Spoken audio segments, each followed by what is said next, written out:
The Secret of Zoe and the House Spirit. In a small apartment on the edge of the city lived a 16-year-old girl, an ordinary schoolgirl with dreams and secrets like everyone else. Her father worked night shifts, her mother often stayed late at work, and the girl was frequently left at home alone. One evening, when silence slowly filled the rooms and only the hallway clock ticked softly, a sudden crash echoed from the next room. The girl jumped up and rushed to see what had happened. Books were scattered across the floor, and the shelf looked as though it had toppled on its own. Something flickered in the corner of her eye. A small figure, no taller than a child, was already busy stacking the fallen books. He moved quickly, pushing the volumes closer, carefully setting them back on the shelf, sometimes tilting his head in a comical way.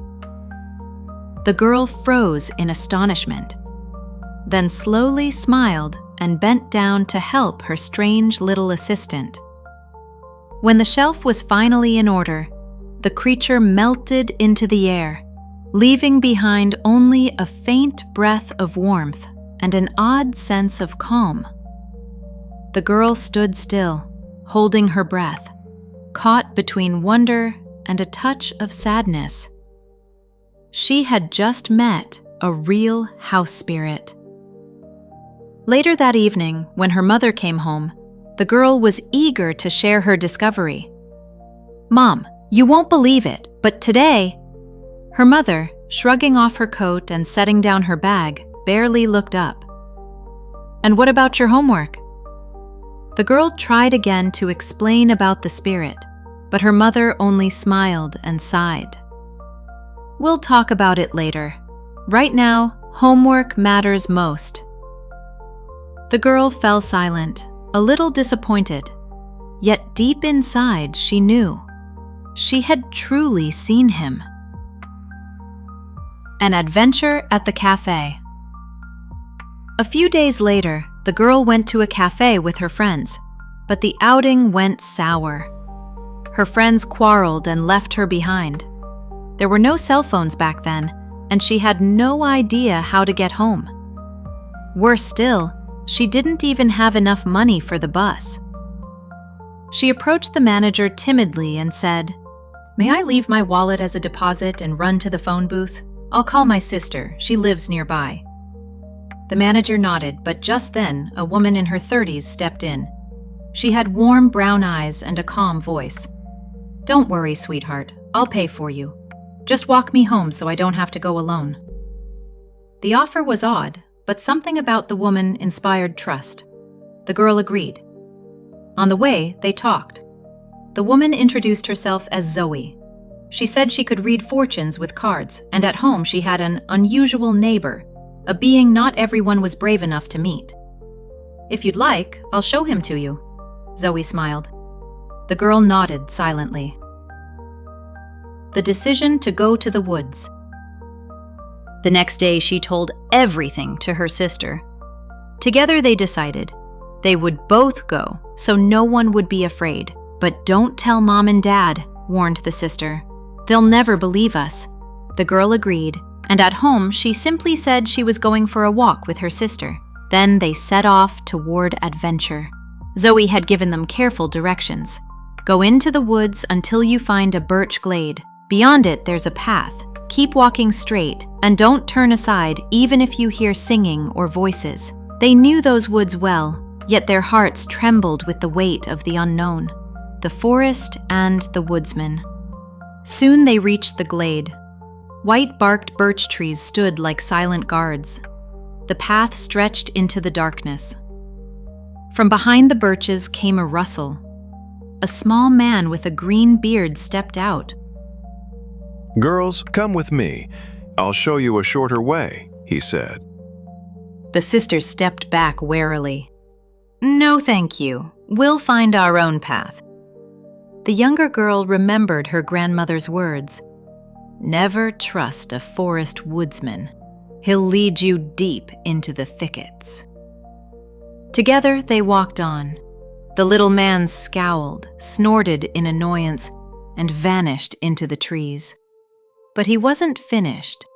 He hurried to the river to summon the help of a water siren. The siren song. The minutes later, the girls heard a gentle song. The voice was so sweet it pulled at their hearts, urging them to leave the path and follow. "How beautiful," whispered the younger. But the older sister gripped her hand. "Remember what Zoe said. Don't turn aside." Laughing and telling each other silly stories, they tried not to listen. The voice grew louder, then fainter, but they kept moving forward. The siren grew furious. Her charms had failed. The wolves. By now, the sisters were weary. Twilight was thickening, and every step echoed in the silence. The forest turned menacing. Shadows lengthened, the wind moaned, and the trees seemed to watch them. The younger clung tightly to her sister's hand. Then came the sound of branches snapping under heavy paws. Something was following them. As the last light faded, a gray wolf appeared on the path. Then another. Then another. Soon a whole pack surrounded them, their eyes glowing yellow, their howls chilling the blood. Terrified, the girls huddled together. And at that moment, Zoe emerged from the darkness. Fire flared in her hands as she shouted sternly, "Away with you!" The wolves whimpered and scattered into the night. Zoe's house. She led the sisters to her home.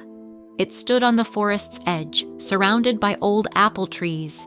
Inside, the house glowed with candlelight.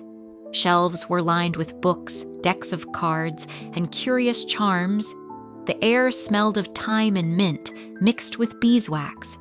In one corner stood a chest with iron fittings.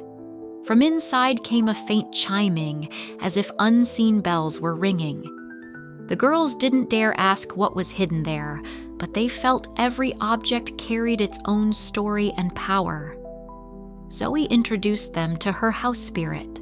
He sat proudly on a shelf, smiling mischievously as though he knew all their secrets. He was a tiny man with a long beard and shrewd eyes, not frightening at all. He nodded solemnly to the girls. "House spirits guard the home," Zoe explained. "They can warn of danger. Sometimes they even topple things or press on your chest in sleep, just to give a warning. And if you're lucky enough to find one of his hairs, he'll grant a single wish." The girls listened, spellbound. "If you want his favor," Zoe added, "leave him treats at night. He may repay you with a gift." The fortune-telling then. Zoe laid out her cards. For the younger sister, she foretold 2 wonderful children. For the elder, she said, "You'll have a good marriage. It won't be easy at first, but happiness will come." Gathering the cards, Zoe looked at them both. "Remember, fate doesn't always give us what we want, but it always leads us to a choice. One true path can save us from many troubles. The important thing is to listen not only to the mind, but to the heart, for the heart always knows the truth." At that moment, the girls thought they saw the house spirit wink, confirming her words. They were enchanted. They talked and laughed with Zoe for hours, not even noticing when night had fallen. When it was finally time to go, the forest seemed to open its path for them, and in a blink, they were home. And in their hearts remained a secret forever. The night they met Zoe and the house spirit.